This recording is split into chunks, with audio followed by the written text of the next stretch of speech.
Hello students, कैसे हैं आप सभी। स्वागत है आपका अपने YouTube channel magic English by Shrivastava पर। जी हाँ, आज हम क्लास 12वीं का हिंदी का एक चैप्टर है सेकंड, उसको पढ़ने का प्रयास करेंगे। चैप्टर सेकंड है। चैप्टर सेकंड का नाम जो है वो है बाजार दर्शन। क्या नाम है बच्चों? बाजार दर्शन। बहुत ही इम्पोर्टेंट टॉपिक है। इस चैप्टर से आपके पेपर में दो तरीके के क्वेश्चन पूछे जाते हैं। एक तो ओटी आएगी आपके पेपर में और एक 2 नंबर का क्वेश्चन आता है। तो चलिए समझने का प्रयास करते हैं बारी बारी से। तो भाई साहब, जो पाठ का नाम है वो क्या है? पाठ का नाम, तो आप कहेंगे सर जी पाठ का नाम है बाजार दर्शन। क्या नाम है? बाजार दर्शन। ठीक है साहब। लेखक कौन है इसका? तो आप कहोगे सर जी इसका जो लेखक है वो है जैनेन्द्र कुमार। कौन है? जैनेन्द्र कुमार इस चैप्टर के कौन है? राइटर है। जैनेन्द्र कुमार से एक बहुत ही प्यारी ओटी आती है, इनका उपनाम। कवियों के सामान्यतः आपके एग्जाम में उपनाम पूछ लिए जाते हैं। तो एक क्वेश्चन आता है, जयंत कुमार को क्या कहा जाता है? तो भाई साहब इन्हें हम कहते हैं आधुनिक प्रेमचंद। क्या कहते हैं? आधुनिक प्रेमचंद। यह एक क्वेश्चन आता है, आधुनिक प्रेमचंद के नाम से कौन विख्यात है? तो हमारे प्रिय राइटर कौन? जैनेन्द्र कुमार जी को हम क्या कहते हैं?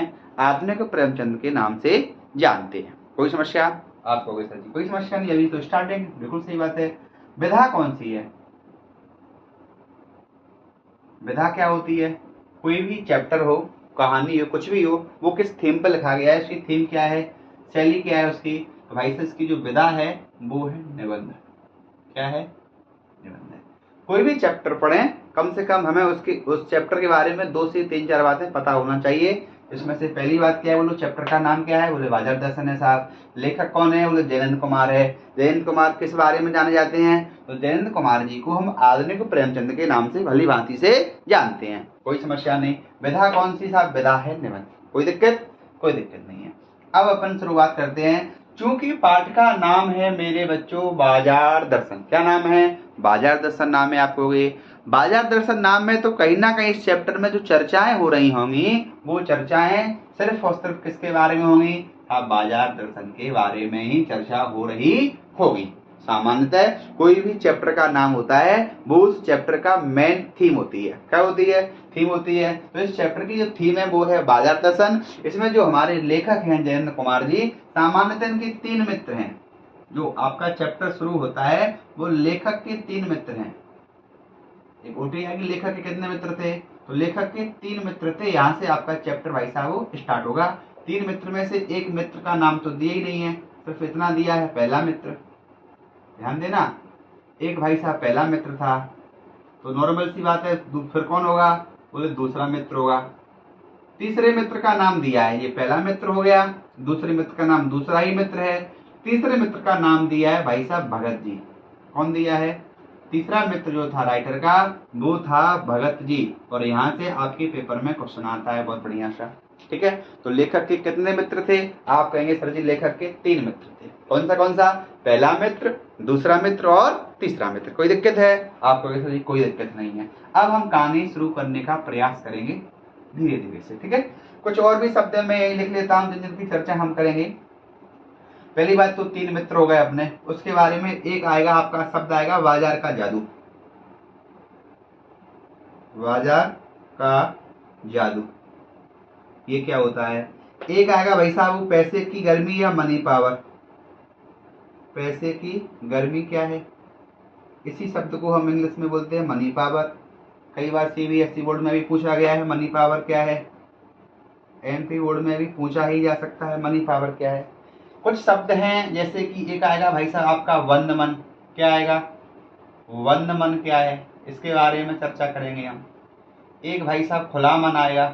ठीक है, इनके बारे में चर्चा करेंगे। कुछ शब्द हैं, इन शब्द के माध्यम से अपना जो पूरा चैप्टर है वो क्या हो जाएगा? कवर हो जाएगा। कुछ बातें ऐसे भी आएंगी साहब, पैसे की सार्थकता क्या है, वो यही कर लेंगे अपन। पैसे की सार्थकता। ठीक इसी प्रकार से एक क्वेश्चन आएगा आपके में बाजार की सार्थकता। इतनी पॉइंट्स पर चर्चा करेंगे और अपना काम हो जाएगा। ठीक है।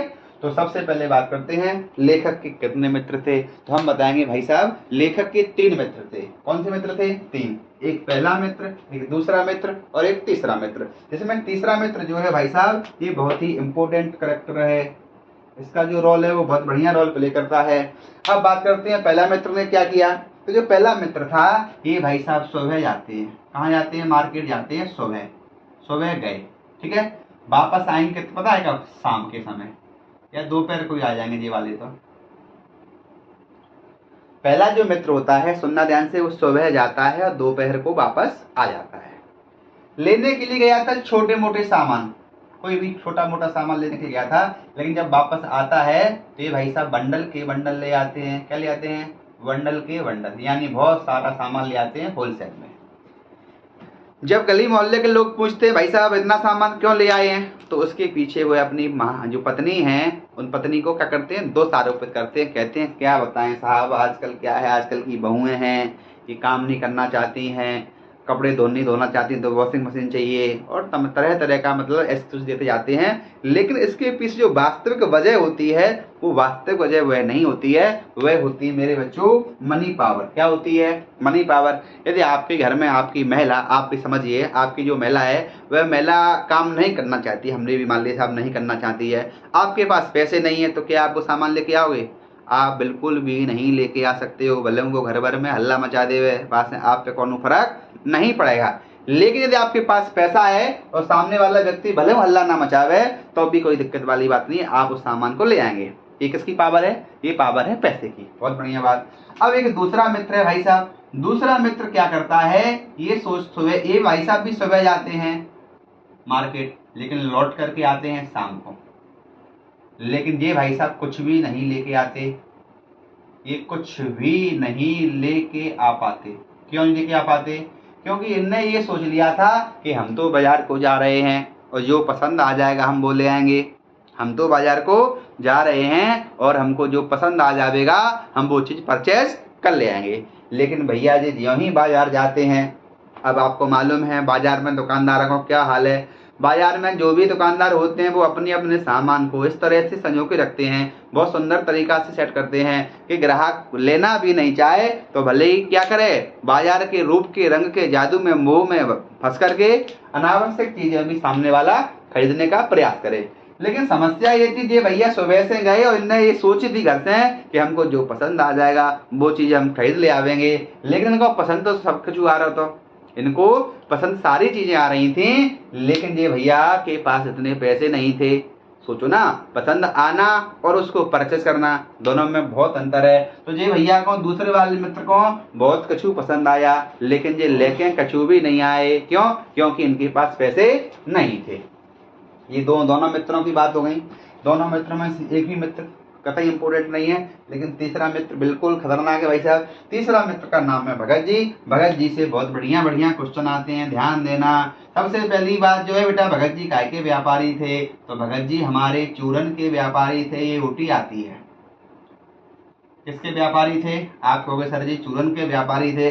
दूसरी वाली बात ये पूछेंगे चूरन कैसे बनता है? तो चूरन बनता है भाई साहब वो काला नमक और कैसे? जीरा से। जो वाली ओटीवी पेपर में आई है कि चूरन कैसे बनता है, तो चूरन बनता है काला नमक और जीरा।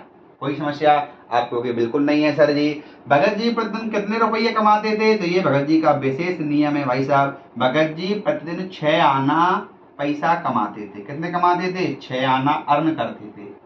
कैसे करते थे? मान के चलो इनका जो काला नमक और जीरा है ये 10 रुपया का आया या 10 आना का आया, तो वे 10 आना के सामान को 16 आना में बेच देते और बाकी बात बिल्कुल फ्री हो जाते थे। उसके बाद शेष जो भी सामग्री होती थी वो बच्चों में फ्री में डिवाइड कर देते थे। ये भगत जी का नियम था।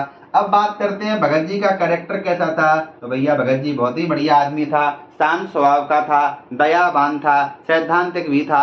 अपनी साइकिल के पीछे पेटी रख करके गांव गांव गली गली चूरन बेचने के लिए जाते थे। भगत जी क्या खरीदने जाते थे मार्केट में? भैया भगत जी चूरन के व्यापारी थे। चूरन कैसे बनता है? क्योंकि आपको मालूम है चूरन बनता है काला नमक और जीरा से। कैसे बनता है? काले नमक और जीरा से। तो भगत जी क्या करते थे? अपने घर से सीधे जाते थे बाजार से गुजरते हुए, लेकिन भगत जी के मन पर, भगत जी के चित्त पर, भगत जी के दिमाग पर किसी भी प्रकार के बाजार का जादू काम नहीं करता था। उन पे किसी भी प्रकार के बाजार का जादू नहीं चढ़ता था। वह अपने घर से सीधे जाते और पसारी की दुकान पर जाके ही टिकते। कहाँ टिकते? पसारी बोलते हैं किसकी? किराना की दुकान पर। वहां से क्या लेते? वहां से काला नमक और जीरा लेते और क्या करते? आकर के घर पे बढ़िया चूरन बनाते और चूरन बना करके बेचने के लिए चले जाते। अतः भगत जी पर किसी भी प्रकार के बाजार का जादू काम नहीं करता है। अब क्वेश्चन ये सर जी, बाजार का जादू होता क्या है? तो बाजार का जादू का मतलब है जब कोई व्यक्ति मोहवश या बाजार के रूप रंग में फंसकर अनावश्यक वस्तुएं भी घर पे खरीद लेके आता है, लेकिन बाद में जब उसको पता लगता है कि भाई साहब ये जो वस्तुएं हम खरीद के लाए हैं, ये वस्तुएं हमारे आराम की नहीं है, बल्कि ये हमें सुविधा नहीं दे पा रही हैं, बल्कि क्या कर रही हैं? बल्कि ये हमारे आराम में खलल डालने वाली है। ये चीज तो बाद में समझ में आएगी जब कोई चीज आप खर्च मतलब क्या कर लोगे? परचेज करके घर पे ले आओगे। इस चीज को हम क्या कहते हैं? बाजार का जादू कहते हैं। हमारे जो दुकानदार भाई हैं वो तरह तरह की वस्तुओं को बहुत बढ़िया तरीका से क्या करते हैं? पॉलीथिन में पैक करते हैं, बढ़िया बढ़िया शोकेस में लगा देंगे, तो आपको ये लगेगा भाई साहब सामने वाली चीज बहुत अच्छी है। तमाम तरह की लाइटिंग होंगी, उन लाइटिंग बाजार के मोह में फंस करके आप उन चीजों को घर पे खरीद ले आते हो।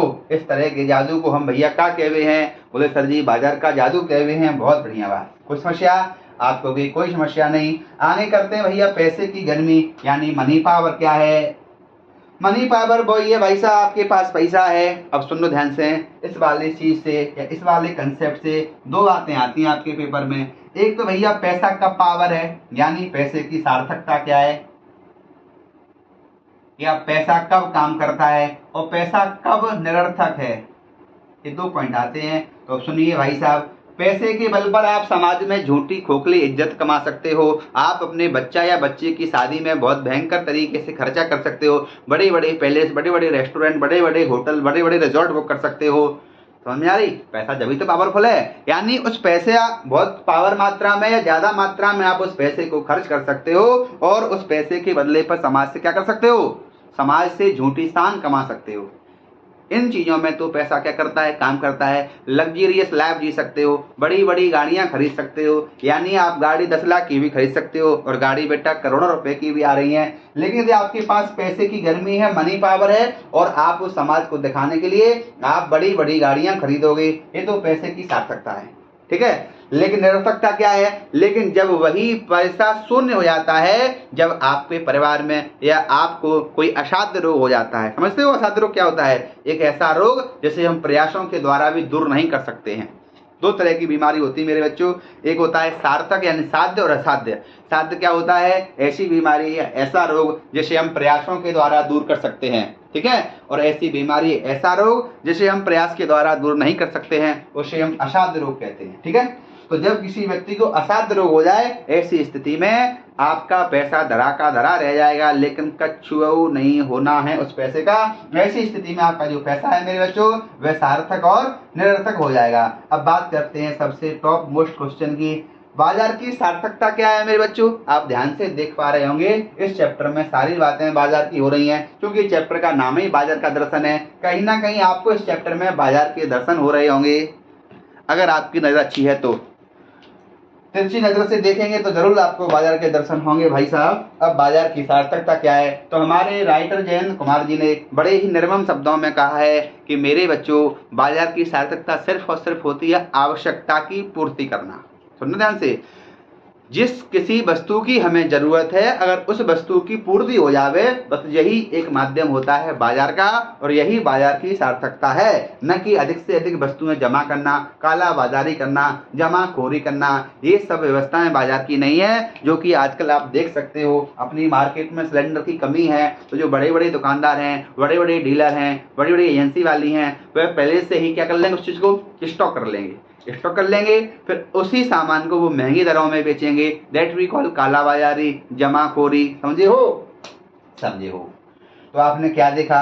आपने ये देखा कि हमने पढ़ा पाठ का नाम क्या, बोले सर जी बाजार दर्शन। राइटर कौन, बोले सर जी जयेंद्र कुमार। जयेंद्र कुमार को क्या कहते हैं, बोले सर जी जयेंद्र कुमार को आधुनिक प्रेमचंद कहते हैं। क्या कहते हैं, आधुनिक प्रेमचंद कहते हैं। यूटी बहुत इंपॉर्टेंट है। विधा का नाम क्या, बोले निबंध है। लेखक के कितने मित्र थे, बोले सर जी 3 मित्र थे। तीसरे मित्र का नाम क्या था, बोले सर जी भगत जी था। भगत जी किसके व्यापारी थे, बोले सर जी चूरन के व्यापारी थे। चूरन कैसे बनता, बोले काला नमक और जीरा से बनता। भगत जी पर डे कितने आना रुपये कमाते, सर जी 6 आना कमाते। कोई दिक्कत, कोई दिक्कत नहीं भाई साहब।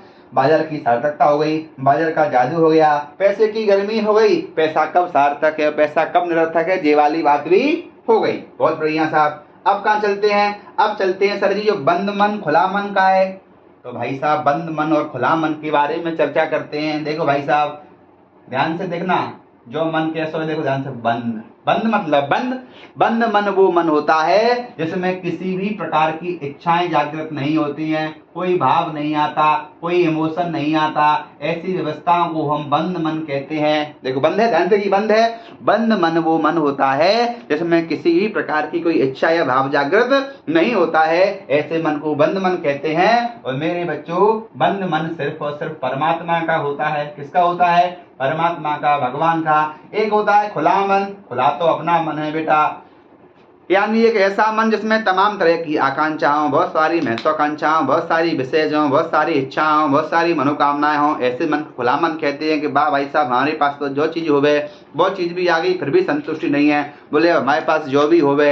यानी ये मानव जीवन की विशेषता है भाई साहब। मानव जीवन की तृष्णा है, मानव जीव का लोभ है, लालच है, इच्छाएं हैं, विषय हैं, तृष्णाएं हैं, महत्वाकांक्षाएं हैं। तो ऐसा मन जिसमें अनेक अनेक अनेक और अनंत इच्छाएं जागृत होती हैं, ऐसे मन को हम क्या कहते हैं, बोले सर जी ऐसे मन को हम खुला मन कहते हैं। क्या कहते हैं, खुला मन कहते हैं। ये था आपका भाई रे बच्चों सेकंड चैप्टर का सार, जिसका नाम था बाजार दर्शन। आशा करते हैं आपको ये सारी बातें ठीक ठीक तरीके से समझ में आई होंगी। बढ़िया से इस चैप्टर को पढ़ो, इसके बाद इसकी आप थ्योरी पढ़ना, आपका ये चैप्टर हो जाएगा क्लियर। अगर आपको अच्छा लगा हो तो आप लाइक करें, शेयर करें और कमेंट भी करें। जितनी भी चीजें होती हैं वो सारी चीजों का प्रयास करें। Okay bye, take care.